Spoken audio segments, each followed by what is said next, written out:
Tak, apa yang sebab yang kau minat sangat pertanian ni? Sebenarnya ni bapak saya juga paksa saya. Di video kali ini kita akan mendengarkan kisah sukses seorang petani dari Malaysia yang menanam buah rock melon. Buah rock melon ini adalah buah yang termahal di Jepun. Namun di Malaysia sendiri dengan kemajuan pertaniannya yang semakin modern, di sini kita bisa mendengarkan cerita kisah sukses dari salah satu seorang mantan tukang sapu dan juga mantan penjual es yang sekarang menjadi petani rock melon yang penghasilannya berjuta-juta ringgit. Bagaimana buat sahabatku semua? Apakah tertarik untuk menjadi petani sukses seperti yang ada di dalam kisah video ini? Mari kita simak dan kita dengarkan bersama-sama. Semoga kisah ini menginspirasi buat para sahabatku semuanya. Assalamualaikum warahmatullahi wabarakatuh. Maaf, videonya agak melenceng atau agak lari dari topik. Biasanya membahas bola, namun kali ini akan membahas kisah inspirasi dari seorang petani sukses yang ada di Malaysia. Saya pernah sapu sampah, lepas tu saya pernah jual air balang tepi jalan. Air balang. Sampai saya punya stol pun kena curi dengan mak pek. Saya tengok saya punya stol kena pecah. Rupanya payung saya kena angkut tu. Tak, apa yang sebab yang kau minat sangat pertanian ni? Sebenarnya ni bapak saya juga paksa saya. Kisah yang sangat menarik ya. Dari pernah menjadi seorang tukang sapu, kemudian penjual es di tepi jalan atau penjual es balang. Namun seketika itu payungnya sampai dicuri. Tentunya setiap manusia pasti punya jalan cerita sukses yang berbeda-beda. Yang penting kita tetap berusaha berdoa. Dan jangan lupa juga kita harus berusaha sampai bisa. Tak kenal putus asa dan tak kenal lelah. Mari kita simak kisah inspirasi pengusaha rock melon, salah satu buah melon yang termahal. Biasanya buah ini selalu ditanam di Jepun, namun saat ini di Malaysia banyak dibudidayakan. Waalaikumsalam itu. Hebat kau kan? Biasa tu. Oh biasa, ni biasa. Kau asal mana? Hebatlah mas, kok biasa. Anak tempatan ni, Kampung Perempat, Kampar Kelang. Berapa umur sekarang? Saya baru tahun ni 4 series tu. 40 tahun. Jejak belum sampai pun. Mendy, kau dulu buat apa? Sebenarnya dulu saya pernah menjadi pengurus pusat latihan. Saya pernah sapu sampah, lepas tu kerja dekat Bukit Cerakah, Taman Pertanian Cahaya. Itu first lepas SPM lah maksudnya. Saya sapu jalan tu, lepas tu saya pernah jual air balang tepi jalan. Air balang. Sampai saya punya stol pun kena curi dengan mak pek. Saya tengok saya punya stol kena pecah. Rupanya payung saya kena angkut tu. So lepas tu kau kerja kat mana? Lepas tu saya kerja dengan Kementerian Belia dan Sukan, Penggerak Rakan Muda Kelang. Kau ahli sukan ke apa kau ni? Sebenarnya ahli sukan tu. Aku tengok badan tak macam ahli sukan. Sekarang tu, dulu ya saya main bola daerah semua. Ya ke? Boleh percaya ke? Memang orang tengok sekarang tak percaya. Lepas saya belajar UiTM, Diploma Kejuruteraan Awam, saya kerja dengan KBS. Saya pernah menjadi pengurus pusat latihan kemahiran. Lepas tu saya kahwin. Kebetulan jodoh tak panjang dengan pusat latihan tu, saya berhenti. Oh, akhirnya jodoh tak panjang dengan mak kau. Kau tengok lepas aku kat lepas. Lepas tu saya kahwin, kebetulan jodoh tak panjang. Tak panjang dengan pusat tu lah. Lepas saya kahwin, lepas tu saya kerja lebih kurang dekat setahun, saya berhenti dengan pusat latihan tu. Saya pun start ikut kursus pertanian dan seterusnya saya ni lah. Tak, apa yang sebab yang kau minat sangat pertanian ni? Sebenarnya ni bapak saya juga paksa saya. Bapak kau paksa? Dipaksa seorang bapaknya. Kenapa pak cik paksa dia buat pertanian? Sebab dulu saya kerja bagian pembangunan pertanian. Saya memang jaga kawasan petani-petani di seluruh Selangor ni. Oh. Saya tengok mana yang buat pertanian ni, alhamdulillah berkat dia punya hasil. Memang nampak pertanian ni memang boleh membagi hasil, sebab tu Haji galakkan dia lah. Dengar kata masa pergi kursus pun Haji bagi duit kat dia. Yalah. Baru lepas rock melon ya, daripada UiT, daripada salah satu ITM, melon yang termahal di dunia. Ada duit lah kira. Masa tu dia dah kahwin Haji? belum lagi. Dia belum kahwin lagi. Maknanya kerjaya dia Haji suruh jadi petani. Bini dia cari sendiri lah. Saya dah jumpa kat college lah, kat UiTM.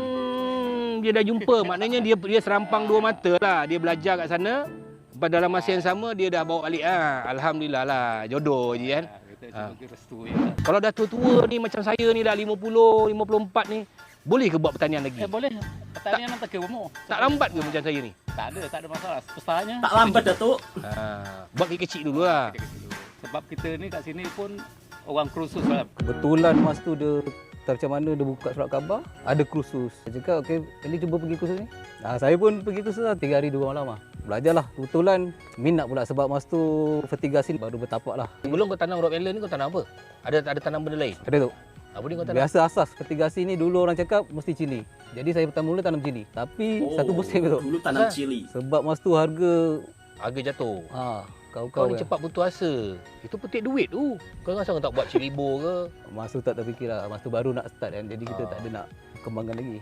Itu semua pengalaman lah kan. Betul. Pengalaman. Jadi lepas tu tahun bila kau start tanam rock melon? Saya mula tanam rock melon ni awal tahun 2010 sebab saya tengok harga dia betul-betul yang tanaman yang stabil lah. Cuma penjagaan dia kena penelitian yang baik lah. Itu je. Kalau ikutkan petani ni memang rock melon ni tanaman yang rumit lah, yang leceh orang kata lah. Tapi sebab itu kita perlu hadir banyak kursus, dengar pendapat orang, belajarlah masa saya belajar. Okey, mula-mula kau start tanam rock melon berapa ekar? Saya bermula tanam cuma 1 ekar tu. 1 ekar lah, ambil pengalaman dulu lah. Ambil pengalaman. Pertama 1 hektar ya? Tanam tu menjadi tu. Mula-mula saya memang tanam satu pokok 2 biji. Satu pokok ni kau biarkan 2 biji. Saya buang yang lain, saya trim, saya tinggalkan 2 biji. Okey bermula. Tapi season kedua, musim kedua tak jadi tu. Tak jadi maksudnya? Maksudnya buah jadi grade jadi grade B kecil. lah. Habis sekarang kau buat macam mana? Kau mana satu pokok berapa biji? 1 biji. 1 biji tu. 1 biji ya? Sebab kita Tak penat ke tunggu dia? Ni berapa bulan nak tunggu ni? dia tempoh dia sebenarnya 75 hari rock melon Oh, ni. 75 hari. Dan masa yang pendek je. 2 bulan lebih kurang 2 bulan setengah gitu. 2 bulan setengah lah. Jadi daripada 1 ekar, lepas tu bila kau start buat besar? Memang saya, impian saya lah, cita-cita saya kalau boleh setiap tahun tu saya nak kembangkan dengan 1 ekar, 1 ekar, 1 ekar.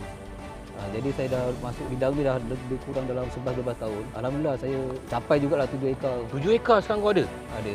1 ekar berapa pokok? 1 ekar tu dah 5,000 pokok. 1 ekar 5,000 pokok. Maknanya kau ada 5,000 biji. 1 ekar biji ni berat dia 1 kilo ada? Mesti tu.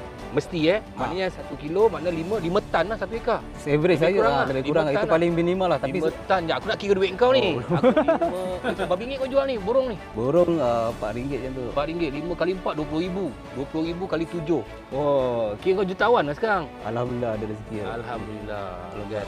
Daripada bawah kau naik jadi jutawan apa semua kan. Bagus lah sebab sebenarnya aku dengan Street Smart geng-geng aku ni, aku cari orang-orang macam kau lah untuk bagi inspirasi pada orang kat luar sana. Kan, daripada kita nak mula apa-apa pun kita mesti mula daripada kecil lah. Betul. Kan, untuk dapat pengalaman, kena pergi kursus macam kau pergi kursus untuk mengetahui macam mana teknik-teknik penanaman dia. Orang tengok sekarang senang lah kan. Dia kepayahan dia mula-mula kau nak buat ni apa benda? Kepayahan dia, biasanya petani ni, alasan dia mesti tanah. Lagi petani muda macam saya ni. Bila tanya, tanah tak ada. Tapi sebenarnya kita tak perlu tanah sendiri pun, kita perlu sewa ke, cari inilah alternatif lain lah. Dengan bantuan contoh macam PTK, ada buat projek kelompok. Kita join lah benda tu. Jabatan Pertanian ada projek KPM. Kat kubur orang tak tanam kat kubur. Buat landscape dia macam tanam buah ni, tak boleh ke? Lawa sikit kubur tu. Takut orang nak makan tu. Asal takut orang nak makan pula? Kalau daripada tanah, Apa pula kau pakai polybag? nanti asyik teringat dia. Okey, siapa yang bantu kau sebenarnya di belakang kau ni? Okey, selain daripada bapak kau, lepas tu tekan dekat sini takkan tak ada orang bantu, agensi-agensi kerajaan tak ada bantu. Saya tak nafikan lah. Agensi kerajaan ni banyak membantu saya lah. Terutamanya luar biasa. Pertubuhan Peladang Kawasan Kelang, Lembaga Pertubuhan Peladang.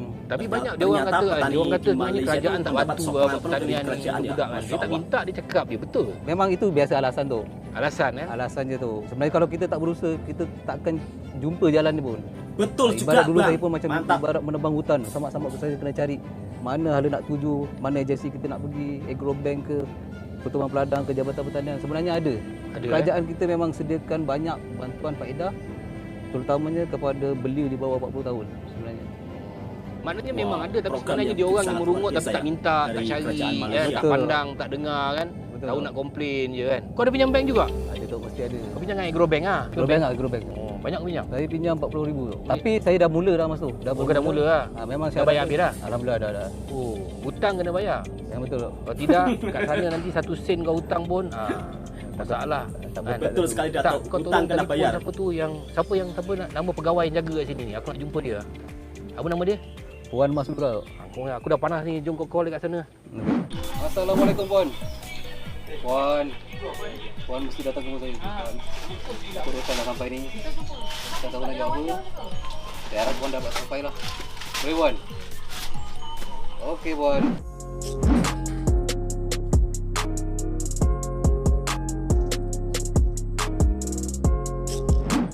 Puan, sorry Puan Saya tengok ni Rock Melon si Fendi ni memang teruja sangat, dan saya rasa Fendi ni berjaya lah. Tapi biasanya kejayaan seseorang tu mesti kat belakang dia ada sesiapa. Tadi dia bagi tahu yang LPP ada bantu, Tuan Peladang ada bantu, pegawai kawasan ada bantu. Rupanya ni lah Kak Long kawasan kau. Betul. Garang tak Kak Long kawasan ni? Tengok mood tu. Tengok mood Tengok mood lah. Kalau mood dia okey, memang cun lah. Jadi kau dah boleh baca lah macam mana nak tarik mood dia, macam tu lah kau dah minta. Betul. Okey Puan, macam mana pihak Puan dapat membantu usahawan-usahawan macam Fendi ni? Fendi ni asalnya dia peserta yang biasa. Ya. Dia bermula pun dengan 1 ekar je. Okey. Dan LPP ada bagi bantuan bermula pada tahun 2008. Dan asal pada seekar tu dengan bantuan LPP tu, dia boleh kembangkan. Bila dapat duit hasil daripada bantuan tu, dia besarkan. Maknanya yang ada sekarang ni hasil daripada usaha dia sendiri. Daripada 1 ekar sampai berekar-ekar. Dia ada lebih dalam 10 ekar lah sekarang ni. Memang kalau kata macam contohnya kalau macam saya nak buat pertanian, memang ada bantuan ke? Biasanya kita akan tengok kesungguhan dia. Kesungguhan dia sebab mungkin dia akan nak buat setengah ekar sikit, tapi kita tengok dia bersungguh-sungguh, ya, dia pusingkan balik modal yang dia dapat tu, keuntungan yang dia dapat tu. Dan bukan dia saja, dia pergi kursus, dia bantu ahli-ahli lain lagi. Oh, ya, kau maknanya kalau orang nak tahu pasal Rock Melon, kau tak jealous kan nak bagi tahu ilmu kau? Tak ada. Ilmu ni kita kena kongsi tau. Wow, luar biasa. Rasa untuk belia-belia Respect hari untuk abangnya, ni, ya. dia belia yang meminati pertanian tu, apa saranan dia boleh buat? Yang pertama, dia kena minat. Itu yang kena minat. Kalau macam mana bagus pun teknologi tapi minat tu tak ada, memang dia akan buat sekali lepas tu tinggal. Ya. Betul sekali Kak. Lepas tu dengan bantuan teknologi yang ada sekarang ni, bukan bertani macam dulu lagi dah. So anak-anak muda bukan kata macam dulu menyangkul, tak. Tak payah kan? Betul. Ada jentera, ada peralatan moden. Okey, macam kau tengok kan budak-budak muda sekarang kan, dia orang tak minat sangat pertanian kan. Kau punya saranan apa? Daripada dia orang kerja kan ada pergi kerja tanah kat kampung semua. Dia biarkan apa benda semua kan. Dia orang pergi kerja, gaji tak seberapa. Dia sebenarnya kena ubah persepsi tau tu. Dalam pertanian ni, jangan anggap pertanian ni satu pekerjaan yang kuno je kau, tapi dapat menjana pendapatan sebenarnya. Berkali-kali ganda. Jadi saya sarankan kalau usahawan muda tu, jangan segan, jangan malu-malu lah. Sebab kalau boleh, bidang pertanian ni sebenarnya sumber makanan negara. Dan petani sebenarnya antara frontliner lah. Kepentingan kepada negara. Apa impian kau? Impian saya sebenarnya nak semestinya nak kembangkan lagi lah. Berapa ratus ekar sebenarnya kau target dalam hidup kau bila umur kau 50? Saya target dalam mungkin maksimum pun 15 ekar lah tu semua. Cukup lah. Cukup lah. Saya pun dah sampai 40 tahun. Jadi kalau boleh saya nak latih lagi usahawan muda yang baru. Okay. Maknanya kalau orang nak datang berlatih tempat kau tak ada masalah. Tak ada masalah. Kau jangan cakap ni aku nak keluar kat dalam YouTube ni. Orang datang kau tak layan, nanti dia orang report. Tak ada masalah. Janji dia orang nak datang nak belajar, saya sentiasa terbuka lah. Dia buat seminar-seminar. Datuk ini juga kelakar ya. PPK buat. Okey. Maknanya memang percuma ke apa? Ada setengahnya percuma, ada setengahnya berbayar. Bayar tu banyak mahal tak? Tak, biasa kalau macam PPK buat, kita bayar minta kos untuk kos makan minum sebab kadang-kadang 2 hari, sehari. Kos makan minum je. Bukan nak kena bayar kursus pun. Alhamdulillah lah. Okey, kalau korang tengok dekat luar sana, okey, Street Smart hari ni jumpa dengan Fendi. Sebenarnya apa yang dia orang paparkan kehidupan Fendi, macam mana dia buat kerja dia daripada bawah, tak banyak pun cerita dia. Tapi kalau kau betul-betul minat, kau bayangkan dia punya target dalam masa beberapa tahun lagi, 1 bulan nak gaji 50,000. Sekarang ni aku malah tanyalah, aku rasa lebih daripada 10,000 sebulan gaji dia. Alhamdulillah, rezeki tu Allah bagi. Kita kongsi sama-sama, tak salah kita mengotorkan badan kita buat permulaan untuk buat pertanian kerana kita nak cari pengalaman. Tapi apa pun, alhamdulillah, tahniah buat Fendi, tahniah buat Puan dengan LPP, agensi kerajaan yang banyak membantu. Dan kali ini Street Smart with Roshamno dengan LPP saya mencari dalam Selangor saja 10 usahawan, dan insya-Allah saya akan mencari pada seluruh negara usahawan-usahawan yang berjaya yang boleh menjadi inspirasi untuk korang semua kan. Kerana pertanian ni memang nampak sepi di mata orang kerana nampak macam kotor, tetapi sebenarnya inilah hasil dia. Okey, terima kasih Fendi. Okey, terima kasih Puan kerana sudi bersama dengan Street Smart LPP with Roshamno. Nah, baru saja kita mendengarkan kisah inspirasi dari salah satu seorang petani sukses yang ada di Malaysia. Beliau dulunya bukan siapa-siapa. Beliau dulunya pernah menjadi seorang tukang sapu dan juga menjadi seorang penjual es balang. Bahkan sampai payungnya dicuri orang. Namun dengan berkat kegigihan beliau, tak kenal putus asa, tak kenal menyerah, beliau mengubah hidupnya menjadi seorang petani, bahkan kini menjadi seorang jutawan berkat menjadi petani melon. Apakah sahabatku tertarik untuk mengikuti jejak salah satu sahabat kita yang ada di Malaysia, dari orang yang tak punya sekarang menjadi orang yang cukup berada? Nah, mungkin sebagian orang memandang kalau bekerja bertani itu mungkin berat, kotor, terus belum tentu mendapat hasil. Jangan salah sangka, rezeki tidak ada yang tahu, kesuksesan kita tidak ada yang tahu. Jadi kita sebagai manusia tentunya kita wajib berusaha, bekerja, berdoa. Jangan sampai putus asa. Jangan memandang rendah pekerjaan petani. Bertani pun kalau dilakukan dengan sungguh-sungguh, dengan penuh keminatan, maka dengan bekerja sebagai petani akan juga menjadi seorang yang sukses. Semoga video ini memberi inspirasi buat sahabatku semua, dan jangan lupa subscribe juga pemilik channelnya. Apabila sahabatku suka dengan video saya, jangan lupa subscribe juga dan bagikan ke teman-teman Anda. Assalamualaikum warahmatullahi wabarakatuh.